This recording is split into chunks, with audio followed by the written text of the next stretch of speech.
Okay, we are in the midst of a series on the life of Moses, the Exodus, the journey to the Promised Land. Now, this defines a theme that is down underneath everything else. It's a theme that is in the foundation of all of life, all of history, all of Revelation too.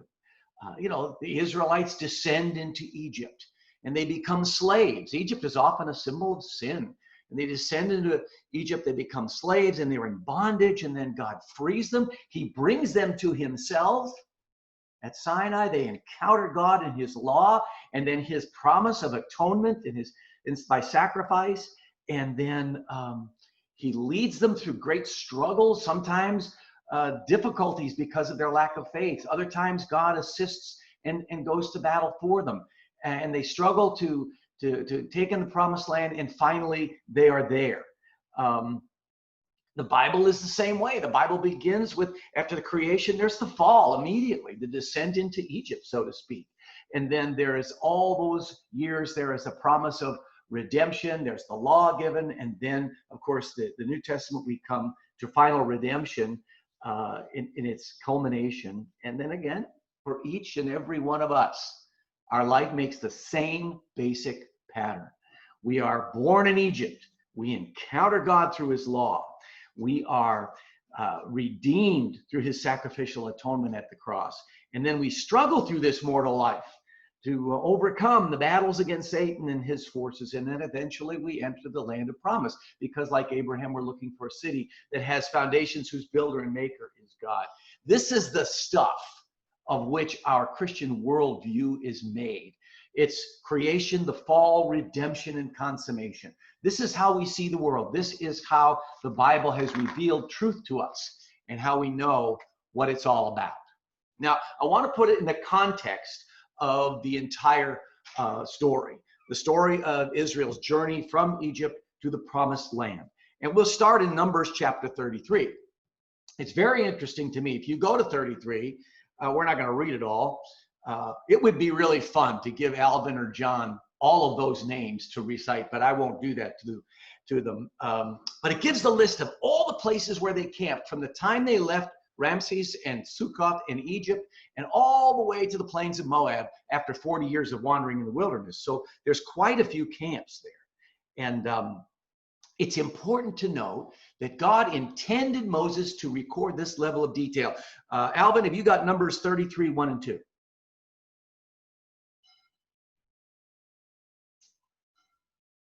Alvin, you got Numbers 33, 1 and 2? Here are the stages in the journey of the... You're not coming through, Alvin. I can read it. I've got it, because I'm unmuted and then somebody muted me. Here are the stages in the journey of the Israelites when they came out of Egypt by divisions under the leadership of Moses and Aaron.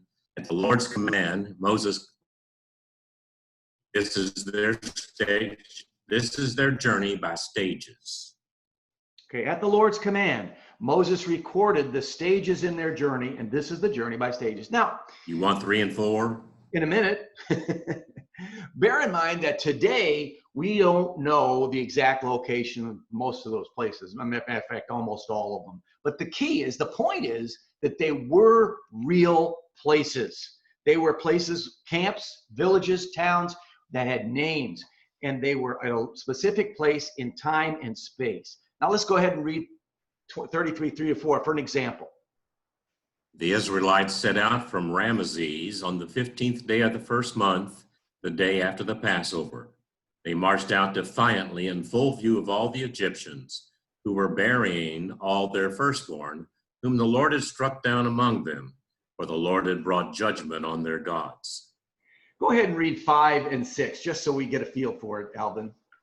I don't have 5 and 6. Okay, I'll continue then. The Israelites left Ramses, camped at Succoth. They left Succoth and camped at Ethan on the edge of the desert. And then it goes, they left Ethan and went to Pi-Hahiroth and Baal-Zephon, the stuff we talked about last week.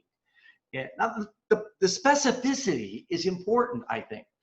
Paul said to the King Agrippa in his testimony, he said, these things were not done in a corner. And God, in his revelation of himself, does not do things in a corner. And I think it's really important to know that the Bible grounds its truth claims consistently in the historical nature of its accounts, the actual acts of God at specific times and places in history. He has not revealed his will for mankind in some guru's tent on a mountaintop, but he has revealed it in his creation for everybody to see. And he has revealed it in his historical deeds for everybody to see and read about and understand. We could go back in history and see what God has done. And I think that is why men try to discredit the historical nature of the accounts of the Bible, because it is so important that we say, look, these things happened. Jesus lived. He raised the dead. He healed the sick. He controlled the elements. And then he died a sacrificial death on the cross. And he did rise again. That's why there's so much opposition to the historicity of these things. But the interesting thing is that over the last couple hundred years, especially, archaeology has continually reaffirmed one after another the Bible's accounts. It's a great encouragement to Christian faith to study archaeology and to see what actually has been found that fits beautifully into a biblical account. Remember, most of the arguments against these historical events are arguments from silence. Well, we've never seen any mention of the Hittite nation, and then all of a sudden we discover that they were quite a large factor in history. So remember, it's really important that what we are studying is genuine history, and you will always hear the skeptic say, oh, there's really no evidence for it, it never really happened. It's a poetic account meant for political purposes. No, in our view, it is the Word of God. Now, you'll notice that these journeys, it starts with the blue. Okay, I coded them blue, and it goes from Ramses and Sukkot across the trading route to Arabia, and just before they got to safety at Eilat, which is right here, okay, they had to turn back, and they had to go south and camp at a place where they were basically sitting ducks. And then we saw last week the great deliverance as they were brought across the Red Sea. And then after that, they spend 6 more weeks wandering on this side in Midian before they get to Sinai. And we'll get to that a little bit more. They spent a whole year at Sinai. And we'll talk next week about all the events and what happened, the giving the law. And probably the greatest single event in Israel's history was the Great Assembly. Not everybody knows what you mean when you talk about the Great Assembly, but it is an amazing event where God speaks from Sinai. So after that 1 year, for a period, well, it's 2 months, 2 months to get to Sinai. Then after a year, it's 2 more months, and they go up to the border of the Promised Land, and they are about to enter at Kadesh Barnea. They send in the spies, and of course, 12 spies came back. 10 said, we can't possibly do it. The people were terrified of all the giants and the strength of the cities, and so they failed in that test. And for that lack of faith, God said, fine, you will not enter the Promised Land, those who are alive, but you will wander in the desert for 40 years. And they did it. So that third stage of 4 is one we know nothing about. We know nothing about where they went. We have all those names, but they don't tell us much of anything. There is one name that you can recognize. It's called Ezion-Geber, or Ezion-Geber. And Ezion-Geber is way down here at the tip of the mouth of the Gulf of Aqaba. It's right next to Eilat. It's where Solomon had his ships built. And so they wandered all over the place, apparently. That's all we know. And they would camp from time to time for a while. That's unknown. Now, the purple would be the final push. They would, this is their failure to enter the Promised Land, and they went down to Edom and over Moab, and then they waged war up and down here against the Amorite kings Sihon and Og. We're not going to spend a lot of time on them, just to note that those lands were then given to the tribes of Reuben and Gad. And then they end up at the plains of Moab, across from Jericho, and Moses dies on Mount Nebo. And that's the end of 40 years of wandering. And after this, you have the conquest of Canaan under Joshua. Okay. Now, I spent some time on Google Earth looking at the topography and all this. And a lot of this is imaginary, but we know, or we think we know, that they left the Sinai here at this beach, about the only place they could have camped, and they crossed over here. And after that, they were to go to Mount Sinai because God had told Moses to come to that mountain. And the distance to Mount Sinai, which is here in the red circle, is only 30 miles. Yet, we figured they took about 2 weeks to get to the crossing, and yet we're told that it took 2 months to get to Sinai. Chapter 19, verse 1 says what? Albert, have you got that? On the first day of the third month after the Israelites left Egypt, on that very day, they came to the desert of Sinai. Okay, the first day of the third month since they left. So they've been 2 months on the road, 8 weeks, been about 2 weeks to get to the crossing. How come it took 6 weeks to get to Sinai? That's a question. I mean, were they lost? Well, it couldn't be lost. Moses knew the area well. That's where he spent 40 years. And beside that, Moses wasn't leading the people. God was leading them with this pillar of cloud by day and a pillar of fire by night. So what happens during those weeks on the way to Sinai must be significant, and it seems like it is. We see a number of lessons that he teaches them, a number of tests that he gives them. Now, there are a number of sites. You can see them from the crossing. They go to a place called Marah. Then they go to Elim, which is an oasis. They camp again at the Red Sea, which is the hardest thing for me to figure out how you might do that. But I put them there. Then they go to the desert of Sin. And then they go to a town called Dophka, then one that's Alush, and then on to Rephidim, which is on the backside of Mount Sinai. Now, this may not have anything to do with the actual route that they took, but I tried to just take timing and look at the topography and say, where would you take a column 10 miles long of people and cattle and carts and move them, and how would you move them to get to Mount Sinai? And so I put that up there, but it gives you a feel for the fact that they didn't go straight to the mountain. They went roundabout to get there. And only 4 of those 7 sites really are worthy of any mention beside their name. One is Marah, the other's Elim, the other's Desert of Sin, and Rephidim, because of those things that happened there. The last camp that they went to before they set up their tent city on the slopes of Mount Sinai was Rephidim, and we'll get to that in just a bit. Now, these are the waypoints. They're covered in the chapters you see there, from Sukkot all the way to Mount Sinai, and a rough idea of the timing as to where they were at that time from the passages that are given. Now, Exodus 15, verses 22, all the way through chapter 16, describes everything moving up to their encampment at Rephidim, okay? And Numbers 33 gives us every stop along the way. Now, in 3 days in the desert, they ran out of water at a place called Marah. They were expecting to find water, and they did, but it was no good. Albert, if you got 15:24 to the beginning of 25, you could stop at sweet. So the people grumbled at Moses, saying, "What shall we drink?"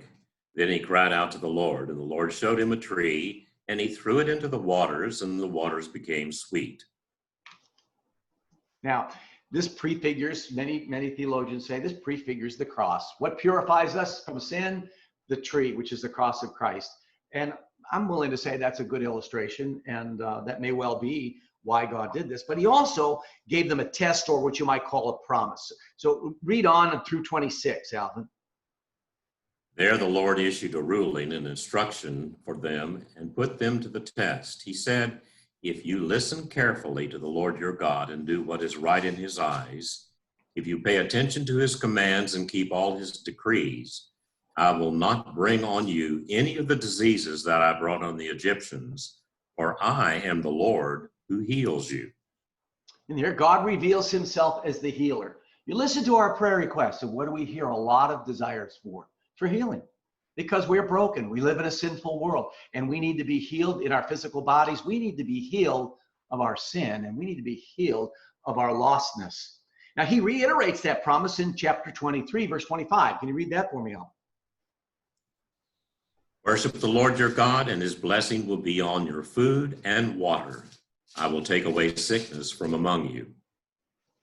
Now, the principle is this, that if you live in obedience to God's laws, to the framework that he has set up, particularly the 10 Commandments, that will bring blessing and good health. It doesn't bring salvation, because your salvation cannot be won by good works. And we always get these things mixed up. My acceptance with God is because I'm good enough. My good deeds outweigh my bad deeds. No. But he does say specifically, if you will abide by my rules, then you will be healthy. God doesn't necessarily say you're going to have a Rolls Royce, but he says, I will give you health. I won't bring on you all these diseases. And notice that it's conditioned on worship and obedience to God's laws.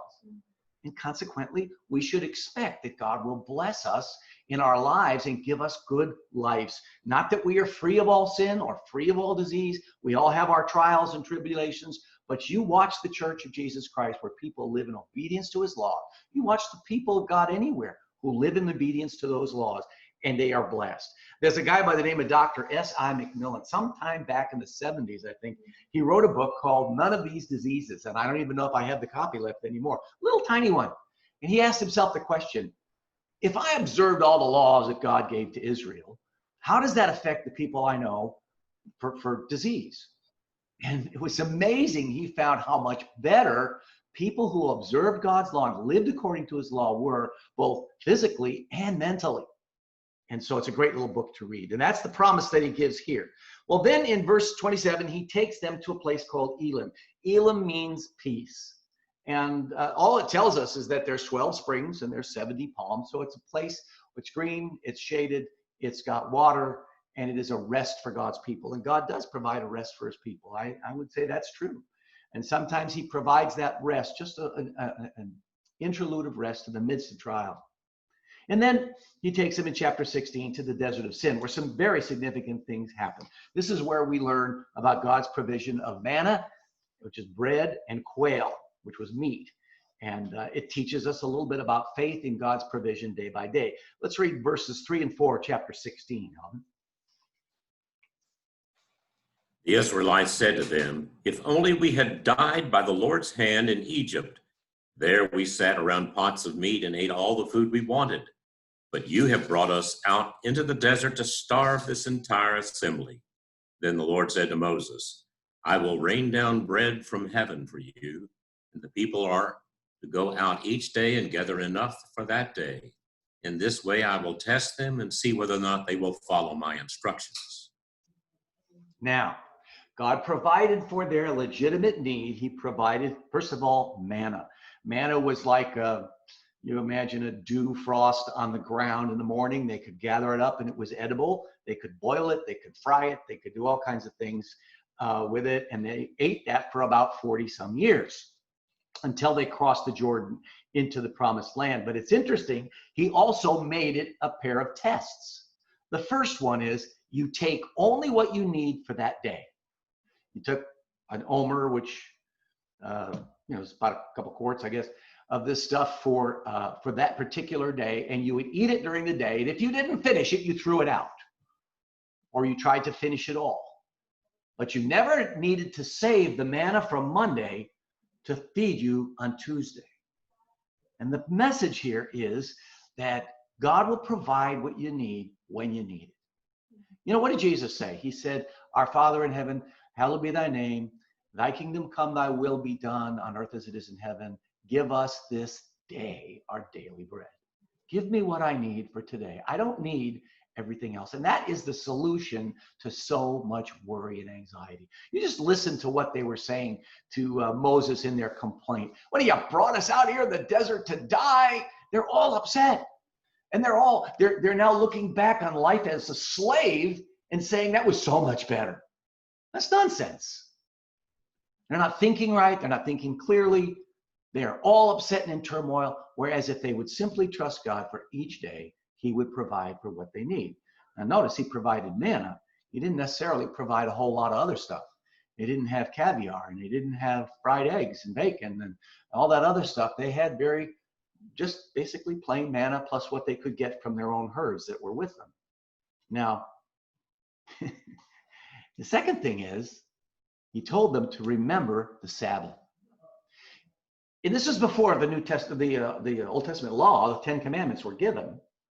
And the idea was, all right, if you take more than you need, throw it away. If you don't throw it away, it'll turn to maggots by morning. You have to clean out your tent. On the other hand, on Friday, you can take enough for Friday and Saturday, which was their Sabbath, 1 day and 7. And if you take enough for both days, it will not spoil, but rather it'll last all through those 2 days. And you will not have to do the work of going out and harvesting it on Sunday. There's a message there. First of all, take the Lord's Day seriously? And I don't think we do. I think we are probably pretty weak. We look at our parents' generation or our grandparents' generation, they were much more careful about the Sabbath. We don't want to become legalistic. We don't want to become, obsessed with the idea and begin to become Pharisaical. But the Sabbath is a day to take seriously. It should be a day of worship, honoring God, day of rest, day of fellowship with God's people. And if you take those three things and seek after them on Sunday, it'll be good. Second thing is, people might say, well, I won't have enough if I don't work on Sunday. And God will provide you what you need, whatever you need to obey him. He provides the means for obedience to him. So anyway, manna kept coming for the next 40 years. And they ate that all through their wanderings in the wilderness. And it stopped when they crossed the Jordan with Joshua. Now, it also mentions quail. And it only mentions it this once until we get to the 40 years wandering. And just to have Alvin read 16:11-13. The Lord said to Moses, I have heard the grumblings of the Israelites. Tell them, at twilight you will eat meat, and in the morning you will be filled with bread. Then you will know that I am the Lord your God. That evening, quail came and covered the camp, and in the morning there was a layer of dew around the camp. So God caused a flock of quail to fly over and drop dead over the camp and fall down, and they would pluck them and then they would eat them. And so they got a little bit of meat as well. But that's not apparently a common experience for them. They're not mentioned ever again until we get to an interesting story, which I'm just going to mention because I think it's amusing. It's in Numbers 11, where they mention it again. In chapter 11, verses 5-6. Go ahead and read that portion of it, Alan. We remember the fish we ate in Egypt at no cost, also the cucumbers, melons, leeks, onions, and garlic. But now we have lost our appetite. We never see anything but this manna. Here they're being given free food, guaranteed food, food from heaven, but they remembered the food as a slave was so much more varied and interesting. And they're idealizing their past, of course. And they're saying, look, we cook this stuff, we boil this stuff, we fry this stuff, we make cakes out of this stuff. We are sick of manna. Well, God could have said easily, I'm sick of you. But he went on and said something else in verses 18-20. Alvin? Excuse me. Tell the people, consecrate yourselves in preparation for tomorrow, when you will eat meat. The Lord heard you when you wailed, if only we had meat to eat. We were better off in Egypt. Now the Lord will give you meat, and you will eat it. You will not eat it for just 1 day or 2 days or 5 or 10 or 20 days, but for a whole month, until it comes out of your nostrils and you loathe it, because you have rejected the Lord who is among you, and have wailed before him, saying, why did we ever leave Egypt? Don't you love this? I really, I can understand God's frustration. He's saying, oh yeah, you want meat? I'm giving you all you need, but now you want meat. All right, I'm going to give you meat. And he says, you're not going to eat it for a day. You're not going to eat it for a week. You're going to eat it for a whole month till it comes out your nose. I thought, oh my goodness, that is hilarious. But he did. He provided quail that dropped dead over the camp to a depth of 3 feet. Now, think about this for a minute, because this is not just anything. You got 1.5 million people. That's a pretty big camp. And you've got 3-foot high pile of dead birds. They had no refrigeration. As far as we know, they had no salt to salt it down with. That's a lot of plucking feathers. And then it would have started to rot and to smell. And I really think that this is a sort of a picture of what we get when we demand of God what he is not really ready to provide for us by his own will. Let's try to always stay under the umbrella of his grace, accept what he has given to us, be content with it, or else we're going to end up in a lot of trouble. Now, the last camp after Desert of Sin was called Rephidim, and it was very close to Sinai. It was on the other side of the mountain. Now, here's another picture from Google Earth. You can see this triangle here, this circle here, that is Jebel al-Lawz. That's the Mount Sinai that we think it was where they were. This is Rephidim, this whole area. See that flat area out there? Okay. And then on the other side of the ridge, see how this ridge extends up here? It's a long, high ridge. And then on the other side of it would be the camp at Mount Sinai. All right. Now, 3 important events occurred here. All right. First one was they got water from a rock. Same story about rebellion. They ran out of water. There was no water in Rephidim. It wasn't just that there was water that was bitter and they had to clean it, or polluted water that had to be cleansed. There wasn't any water at all. And so the people rebelled in typical words, chapter 17, 3-4, Alvin. But the people were thirsty for water there, and they grumbled against Moses. They said, "Why did you bring us out of Egypt to make us and our children and livestock die of thirst?"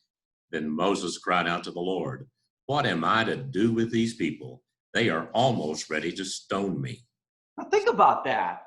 He's the chief of state. He's the leader of 1.5 million people, and he says they're ready to stone him.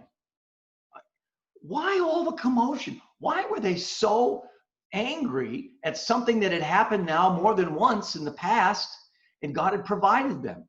God had provided for them while they were in Egypt. He had provided for them to cross the Red Sea. He had provided for them at Marah. He had given them rest at Elam. He had given them the quail and the manna at the desert of Sin. Why couldn't they trust him? Well, I'll tell you what I think. I think that the water problem, as so often is the case, was just a pretext. I think there were a significant number of people that really always wanted to go back to the life they had before. Their point of view was, look, this is desert. This is struggle. This is hard work. This is depending on God, who may or may not show up, and I don't know. I don't like this. I don't like that I have to conform to his will. And even though it may not have been all the people that had that, I'll bet all the people at one time or another had that feeling. And I think that all of us have the experience of sometimes saying, wouldn't it be just better to go live the life we lived before we came to Christ? It's just too much struggle, too much. And we said that the life of sin starts to look better to us. You know, you never know the strength of a river until you plant your feet at the bottom and try to walk upstream. And it is difficult. And it's a call that God has made to us. Jesus said, straight's the gate, narrow the way that leads to salvation. Few there be that find it. We need to remember that that's also true. So if I read verses 5 and 6 of Exodus 17, he goes on to say, the Lord answered Moses, go out in front of the people. Take with you some of the elders of Israel, that'd be the Congress, if you will. Take in your hand the staff with which you struck the Nile and go. Now, this is important. He says, I will stand there before you by the rock at Horeb, strike the rock, and water will come out of it for the people to drink. And now the anticlimactic statement, so Moses did this in the sight of the elders of Israel. Well, there's more to it than that. Now, although we can't be certain where that took place, there is one very, very good candidate for that, located right here where this little triangle is, okay? See that? So it's right near Rephidim, and you can go there today. You see, this is the valley or the flat desert floor. There's Sinai in the back, and this right here is this rock. Now, it looks kind of tiny, doesn't it? But it's very unusual.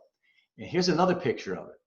That's 60 feet high, and it's cleft right down the middle. You can now go visit that place. In fact, I found a place online that offers a tour to go to it.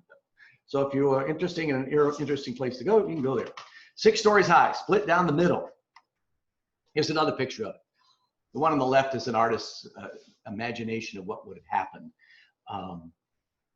Now, God tells Moses to strike the rock with his staff, and water will come out of it for people to drink. So Moses did this in the sight of the elders of Israel. We have 2 other places where this is mentioned and more detail is given. Psalm 78, verse 13 through 16, Alvin. He divided the sea and led them through. He made the water stand up like a wall. He guided them with the cloud by day and with the light from a fire all night. He split the rocks in the wilderness and gave them water as abundant as the seas. He brought streams out of a rocky crag and made waters flow down like rivers. Think of those phrases. Split the rocks, water as abundant as the seas, flow down like rivers. That's why this artist's conception here is kind of what I think we would be talking about. Isaiah chapter 48, verse 21 also says the same thing.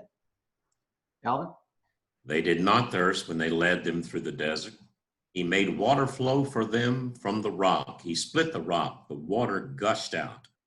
So this was not just a little trickle or a little spring. This was this gushing source of water, as abundant as the seas, flowing like a river. Now, that would have poured out of the desert floor.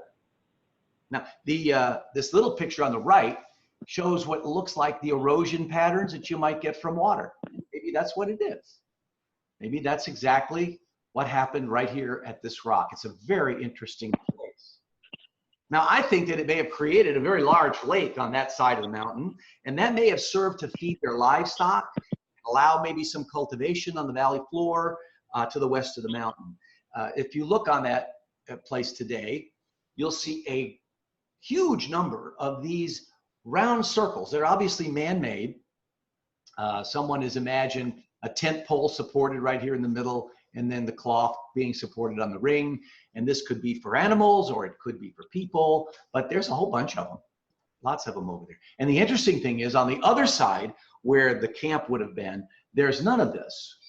And so I kind of imagine that what would have happened would be the livestock and its tenders and maybe some of the supplies and some of the farming activity would have taken place on the western side of the mountain. And by the way, when we look at this picture and we see how desolate it is, it's like the moon. It may not have been that desolate in that day. We know, for example, that the Sahara Desert at this time was not a sand desert that we're used to, but rather it was more like a savanna with grasses. And that was gradually on the way to becoming a sandy desert. And that's because it was much closer to the flood than it is today. So we don't know exactly what it was like there, but perhaps that's what they did for their animals, and that provided the water for them to graze and so on and so forth. Now, second thing we know about this is that Jethro came and visited Moses. You remember Jethro, his name is also given as Ruel. He was Zipporah's father. Zipporah was Moses' wife. Moses married her when he fled Egypt and went to Midian, and he married Zipporah, and he tended his father-in-law's sheep in this whole region. And if you recall, they've been separated for about a year. Alvin, can you read 18:5-6? Jethro, Moses' father-in-law, together with Moses' son and wife, came to him in the wilderness, where he was camped near the mountain of God. Jethro had sent word to him, I, your father-in-law Jethro, am coming to you with your wife and her 2 sons. Okay, I get a big kick out of some of the artistic things you see on the web. Here we show this picture of Jethro bringing his wife and 2 sons, and there's these 2 little boys. You know, they're like 3 and 5. You got to remember, Moses was married to her for over 40 years by now, and he was 80 years old. These boys were not little boys. They were good, probably next thing to grown men. And so there had been a real rift between them, and it was over the matter of obeying God's law and circumcising the younger son, Eleazar. And it was on the way back to Egypt, and they had a row, which we talked about a couple weeks ago, and he sent her back to daddy. And she left with the 2 boys, and he was alone. He was stag for that whole year that he was in Egypt and up to this point in time. But Jethro was a wonderful man. He was wise. He was a priest of the Lord in Midian. We don't know whether he was like a priest, like Noah would be his own priest, but whatever he was a good man, and he was wise, and he rejoiced in what the Lord had done for the folks in Israel. And so he brought the family back together. He was a unifier. And then he helped Moses organize so he could handle the load. I mean, Moses was deciding all the disputes of 1.5 million people. You can imagine what that was. And he says to Moses, look, this isn't good. Now, if the Lord wills, why don't we set this thing up and you go ahead and create representatives? You represent the people to God. You teach the people his statutes and his laws, and then find out a bunch of men that can be captains over thousands and hundreds and fifties and so on and so forth. And so he basically set up a system which really all of our nations that have more or less free governments have this kind of a system. The representative, there's teamwork, there's delegations, it's good management. There's an appeals process. If one judge doesn't get you what you need, maybe he's corrupt, you can move to a higher level, and ultimately you go to Moses himself. But the thing that really amazes me and impresses me over this is a phrase in chapter 18 where all this is described, and I'll let you read that by yourself. And it says, appoint men who fear God, who are trustworthy, and who hate dishonest gain. All I have to do is ask you to think of politicians today, and you know what I mean. How many politicians do we have that fear God, they are trustworthy, and they hate dishonest gain? And if we were to have that kind of government, how much better would life be in this world? Okay, so the third major event is a great battle. The first great battle that the Israelites go from. You have to ask yourself the question, if they're going to war, where'd they get the weapons? Well, they got them off the Egyptians. Because if you recall, it says that the Egyptians turned around, they were headed back to the west to go back to Egypt and get away from Israel because these walls of water were on both sides. But the Lord caused the water to collapse from west to east so that they were running and they saw it coming. And when it came, you can imagine this torrential, huge body of water, because some of it was like, 750 feet high. And it comes down and it pushed them and just threw them back to the west, to the eastern shore. And as a result of that, many of the bodies were found on the beach. And in fact, it says that in the next chapter. And so I imagine they managed to pick off a whole bunch of weapons for free. And so now they're going to be having to fight a battle. Now, you can look from the ridge, where I'm standing right now is the ridge on the top of Jebel al-Lawz, and that's Mount Sinai. You're looking down at Rephidim, where these folks would have been camped, and that arrow points, I don't know why I'm doing this, that arrow points to where that little rock, that big rock, is. Okay? Now, there was a battle with Amalek, and it's Amalek was the grandson of Esau. Esau was Jacob's brother. The Israelites were descended from Jacob, and Amalek was descended from Esau. If you recall, Esau settled on the eastern side of the Jordan down to the south, and Amalek continued further south into Midian and along the coast of the Gulf of Aqaba. Some interesting things we know from history. They were a warrior tribe. They raised camels, and they lived off of basically assault and robbery and pillage. So they were raiders. In the Arab tradition, the Amalekites are known to be one of the oldest tribes in Arabia, and they are even said to be the founders of the city of Medina. They were Israel's constant enemies over the years, and in fact, Saul was slain by an Amalekite about 400 years later. And I kind of wonder myself if some of this animosity isn't traced to Islam versus Israel today, the animosity between the two of them. Now, Josephus tells us something very interesting. He tells us that the women and the children were gathered up around this rock, and a portion of the army was dedicated to protecting them. So it must have happened right there on that plain, and Moses would have been up on the hill. So you can imagine these Amalekites are coming in. They're going to raid. It tells us in Deuteronomy that they attacked when Israel was tired and weary, and they attacked the stragglers at the back of the column. And so it's kind of a dirty pool. And so they had to go to battle. So chapter 17, 10 to 13. Joshua fought the Amalekites as Moses had ordered, and Moses, Aaron, and Hur went to the top of the hill. As long as Moses held up his hands, the Israelites were winning. But whenever he lowered his hands, the Amalekites were winning. When Moses' hands grew tired, they took a stone and put it under him, and he sat on it. Aaron and Hur held his hands up, one on one side, one on the other, so that his hands remained steady till sunset. So Joshua overcame the Amalekite army with the sword. Okay, so when he lifted up his hands, they began to win. Is God teaching us something through here? I think he is. Lifting up hands in ancient times was a sign of prayer. Now today we tend to bow our heads and fold our hands, but it's becoming more and more common that people lift up their hands again. But for Moses, that was a gesture of prayer. And so the message is pretty straightforward. When men pray in the midst of their struggles, God fights for them. When they don't, he doesn't. He allows them to lose. We talk about the means of grace. God has saved us by his grace, and there are many things that are the means of grace. Means of grace is prayer, reading the word of God, fellowshipping with other believers. All those things help us to grow and fortify us in this battle. And what it says is, use the means of grace in all of your battles. If you have a battle with a difficult marriage, if you have a battle with a rough boss that's hard to get along with, or a battle with a friend that you're at odds with, or a battle with sickness, or a battle with financial poverty. We could go on and on. We all have our battles. And yet how little do we use the means of grace that God has given to us?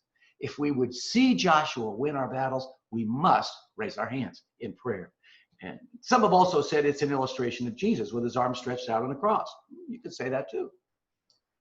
So because of this, the Amalekites became God's special enemies.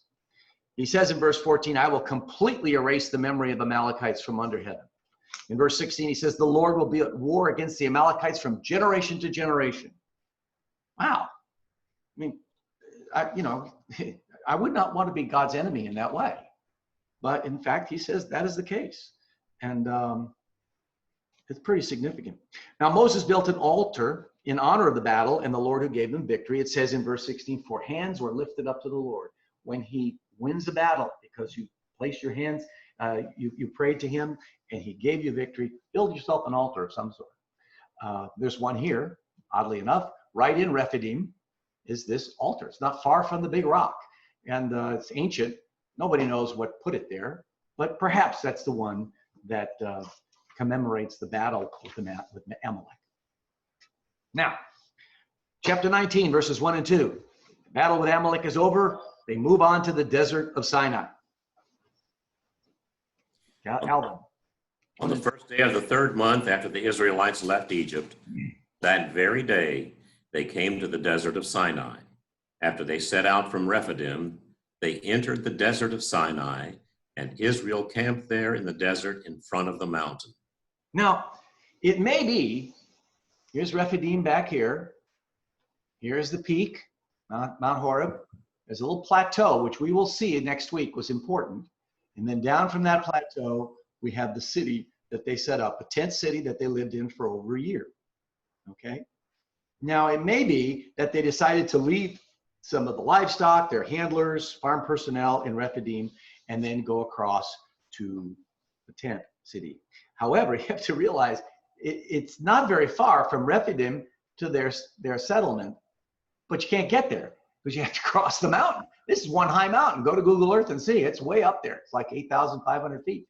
And so you're not going to get all those people there. So I was looking for a way around. It's almost 50 miles.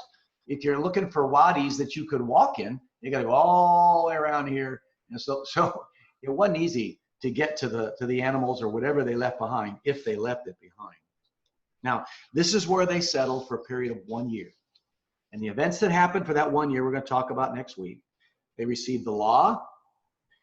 They made a formal covenant with Yahweh, with God.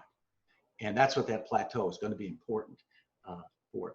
They built the tabernacle according to God's instructions, and they established the priesthood of Aaron and the worship of the nation.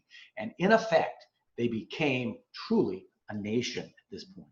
And at the completion of that year, they were to move on to go to the promised land. Let's go over to that side of the mountain. Now I'm standing on this plateau halfway up, and I'm looking down at where that city would be, that little tent city. And you look at the entire encampment. Now, this may or may not be it, but it seems like a pretty good candidate. There actually was water here as well. It's not as obvious as striking the rock. but there is mention of water at this campsite, so it must have come down from the mountain. And there was a lake. See this here? This great big area. It looks like a lake of about 20 feet in depth. And this seems to be what divides the camp from most of the people out here, and an area on the way up to the mountain, which may have been where Moses and the elders stayed. Could have been kind of a sacred area. You can take a look at this cutoff area. Here's the lake, and this is the cutoff area. And we can imagine that was set off by boundary markers, and Moses set up a number of things that we'll read about next week. Number one, he set up an altar, and the altar is right over here. There is an old ruins of an altar. And 12 pillars, it says, and there's some evidence that some pillars are over here. And he set up a bunch of other things. I'll take you to a better picture of it. It was from this point, by the way, that Moses would have looked down and seen the chaos when they made the golden calf. Now, this color codes it a little bit better. This would be the tent city, okay? That's the camp.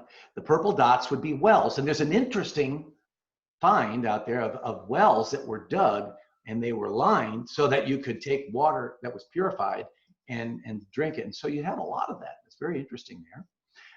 This green arc would be where the ruins of some pillars are. Maybe that's where the 12 pillars were. Then you have this pink circle here. This is an altar. You can see that altar on Google Earth today.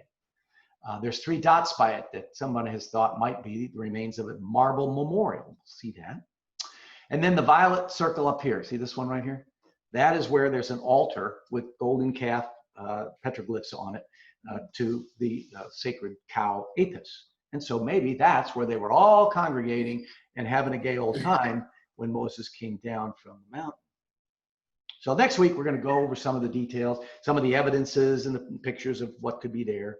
But for our purposes today, when they arrived, it says, Moses went up to God. Now, I don't know where he went. I would think he probably went to where he met the Lord at the burning bush. I mean, he had been out here grazing his sheep. He was up there. Perhaps that's where he went. But we don't know. And God tells him at the outset, tell this to the people. 19 verses 3 to 6, Alvin. Then Moses went up to God, and the Lord called to him from the mountain and said, this is what you are to say to the descendants of Jacob, and what you are to tell the people of Israel. You yourselves have seen what I did to Egypt, and how I carried you on eagle's wings and brought you to myself. Now, if you obey me fully and keep my covenant, then out of all nations you will be my treasured possession. Although the whole earth is mine, you will be for me a kingdom of priests and a holy nation. These are the words you are to speak to the Israelites. This is God's preamble to what's going to happen over the next year, okay? And what his purposes are for doing this. And it gives us some number of wonderful statements. For example, you begin with this beautiful phrase, I brought you to myself on eagle's wings. There was a period of time during the British Mandate after World War I that Israel was under the control of the British, and they were trying to eliminate too much immigration because it was causing friction with Arabs in the area, and the Zionists wanted to bring Israelis in. And they managed to get some old military airplanes, I think they were C-130s, and they took Israelis who wanted to come to Israel from other nations like Egypt and the Sudan, and they flew them in, and they called the operation Eagle's Wings. God saves us. He brings us to himself on eagle's wings. It tells us that salvation is of God, not of men. No man can save himself or anybody else. And we need to keep that in mind. We cannot save ourselves by our good works. We cannot work our way to God. He must bring us to himself. And Jesus says in verse 44, chapter 6 of John, he says, no one can come to me unless the Father who sent me draws them, and I will raise him up at the last day. Nobody can come unless he is drawn. So it is God's work, our salvation. It is God who brings us to himself. But then it says, it declares his intent for Israel. And I love those phrases. He says, now if you will obey and keep my covenant, out of all nations you'll be my treasured possession. A believing, obedient Israel is God's treasure above all the other nations. I believe that's true about Israel. Now, Israel today is not believing necessarily. It's pretty secular.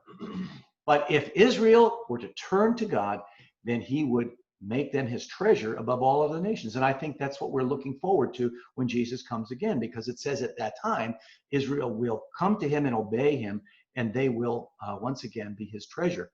Israel is like a priest. It connects men to God, okay? And Israel has done that already. Israel's given us the Bible, the Word of God. It is all written by Jews, basically.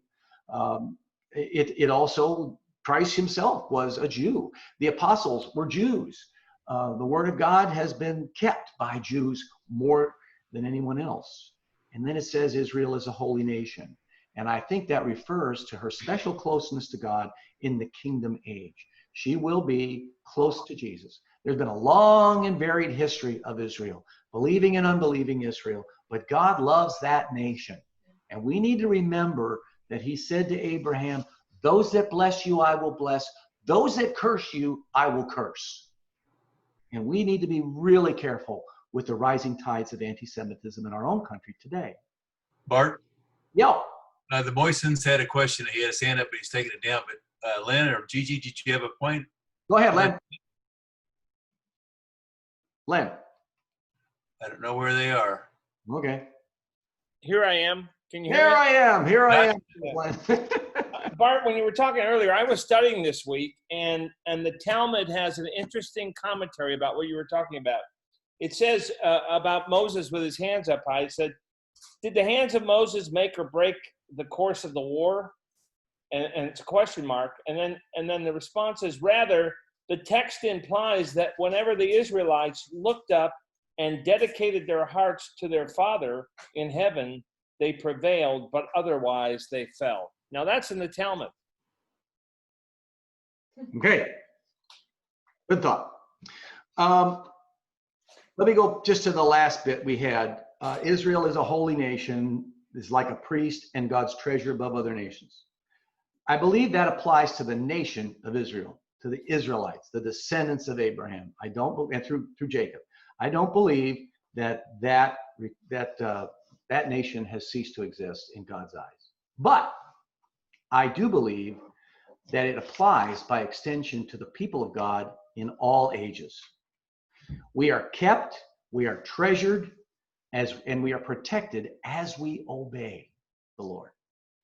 If God is going to protect us, we must obey him. We must worship him. He must be our God. The Psalm says, blessed is the nation whose God is the Lord.